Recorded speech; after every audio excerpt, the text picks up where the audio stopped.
चलतु कथा आज सेंट्रल रिजर्व पुलिस फोर्स तरफ किसी रिक्रुटमेंट बाहर जहाँकि 2022 ये देखिपे पे CRPF recruitment 2022 333 head constable post. जदि आप मो चैनल सर्वप्रथम आसुँच चैनल टी सब्सक्राइब कर पाखर बेल आइकन टी प्रेस करूँ सर्वप्रथम वीडियो नोटिफिकेशन पाइबा। ये देखो पे name of the post CRPF head constable offline form आप 2022 आपड़ ये फॉर्म टी ऑफलाइन आवेदन करेंगे निकटस्थ पोस्टाल ऑफिस को जाकि तल को स्क्रॉल डाउन करके जावा। ये पे देखिपे जो नेम ऑफ द पोस्ट रोची यहाँ हूँ सीआरपीएफ रो हेड कांस्टेबल ऑफलाइन फॉर्म 2022 ये देखिपे। तो ये स्क्रॉल डाउन करके तल को जावा। ये देखिपे यार जो पोस्ट डेट रोची जहाँकि 20/10/2022 मान यहाँ काली लागू होता। ये देखिपे टोटाल वैकेंसी यार रोची 333।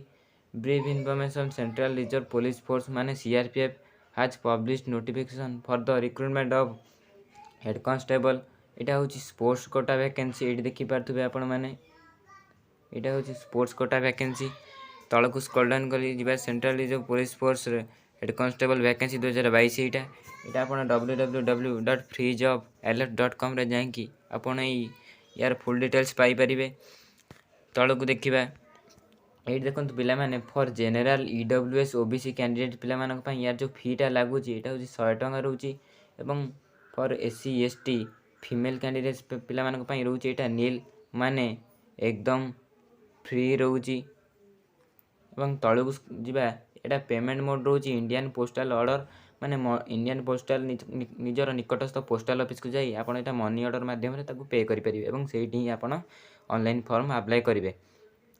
तले देखिपे पे ये जो last date for receipt of application ये जो एप्लिकेशन टा आप भरवे माने यहाँ 20/10/2022 मान काली टू स्टार्ट है आप 30 दिन पर्यंत लागू हम टी आप जल्दी जाकि अप्लाई करूँ। एवं अति बेसी आपन को 45 दिन पर्यंत माने 45 दिन पर्यंत आपको समय दि जाऊँगी आप तार भर जाकि अप्लाई करने चेष्टा करेंगे। तो फ्रेंड्स चलते अब तलू स्क्रॉल डाउन करवा। यार जो एज लिमिट आम मागुची ये पे आप देखिपे जो एज लिमिटेड मागुची मिनिमम एज आप 18 वर्ष कम हेले चलो ना कि 23 वर्ष अधिक हेले चलो ना। एज रिलैक्सेशन तार किसी रूल अनुसार रोचे आप निहाती 18 वर्ष होता दरकार एवं अति बेसी 23 वर्ष होता दरकार। यार जो एजुकेशनल क्वालिफिकेशन रोची कैंडिडेट शुड पोजेस 12 पास ये आप देखिपे।